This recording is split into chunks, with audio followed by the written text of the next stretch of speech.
আমাদের মুরব্বীরা আমাদেরকে সবসময় একটা জিনিস সচেতন করতে হবে, সেটা হলো রাস্তাঘাটে কোনো টাকা পয়সা যদি পাই তাহলে এই টাকা পয়সা হাতে নেওয়া যাবে না। যদি হাতে নেই তাহলে টাকাটা আমার 1 টাকা নিলে 2 টাকা নিতে হবে।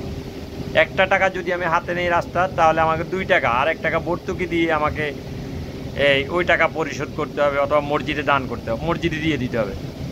তো ওই টাকা যদি আমি মসজিদে এসে দিলাম, আমার সমর্থক অনুপাতে আমি 1 টাকা পেলাম, 2 টাকা দিলাম। আরেকটা বিষয় হলো, আমি একটা সিগারেট পেলাম, ওই সিগারেটটা আমি কি করব?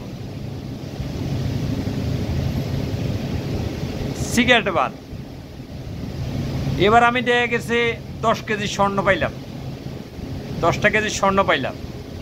এই 10 কেজি স্বর্ণ আমি পাইয়া আমি হাতে নিলাম। এবার আমি 10 কেজি স্বর্ণ কোথা থেকে দেব? আমার কেউ দেওয়ার ক্ষমতা আছে? তো আমি এই স্বর্ণটা কি করব? রাখিয়া দিব। রাখিয়া দিলে আরেকজনে নিয়ে যাবে না? সে কয় কেজি দিবে? এটা আমার মুরব্বীর কাছে প্রশ্ন।